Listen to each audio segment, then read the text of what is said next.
Hi అండి, ఈరోజు మనం మాట్లాడుకున్న టాపిక్ ఆస్టియోఆర్థరైటిస్ అండి. ఆస్టియోఆర్థరైటిస్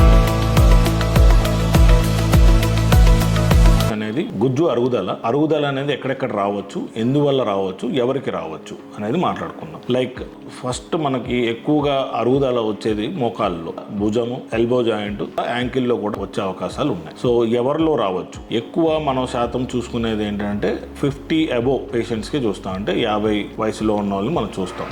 కామన్గా ఎక్కువ ఎవరిలో చూస్తాం, లైక్ ఎక్కువ ఫీమేల్స్లో చూస్తాం మేల్స్ కంటే. ఎందుకు అంటే మినోపాజ్, అంటే వాళ్ళకి త్వరగా ఈ నెలసర్లు ఆగిపోవడం అనేది హార్మోనల్ ఇంబ్యాలెన్సెస్ వల్ల త్వరగా వాళ్ళకి మోకాల అరుగుదల అని వస్తుంది. సో ఎక్కువ ఆడవాళ్ళలో చూస్తాం మగవాళ్ళ కంటే. అది కూడా 50 పైబడిన వయసు వాళ్ళకి, లేకపోతే రొమటాయిడ్ ఆర్థరైటిస్ ఉన్న వాళ్ళకైతే యంగర్ ఏజ్లో చూస్తాం, లైక్ 25 నుంచి కూడా చూస్తాం రొమటాయిడ్ ఆర్థరైటిస్లో. ప్రైమరీ ఆస్టియోఆర్థరైటిస్ అనేది మనం ఎక్కువ 45 to 50 అబోవ్ ఉన్న పేషెంట్స్లో చూస్తాం.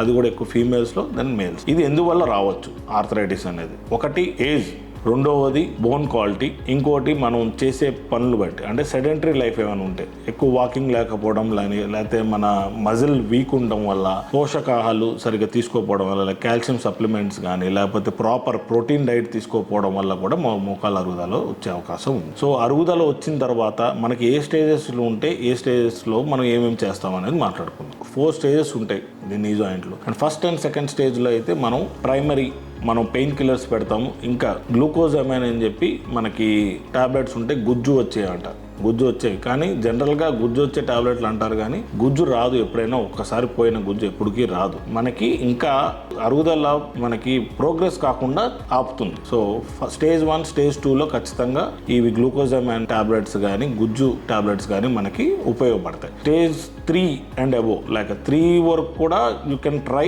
Glucosamine tablets. బట్ 4th స్టేజ్లోకి వచ్చేసరికి పూర్తిగా అరుగుదల అంటాం. మోకాలు అంటే ఎముక రాసుకోవడం అంటారు. పూర్తిగా గుజ్జు అరిగిపోయి ఎముక రాసుకొని లోపల ఫ్లూయిడ్ ఫామ్ అవుతూ ఉంటుంది.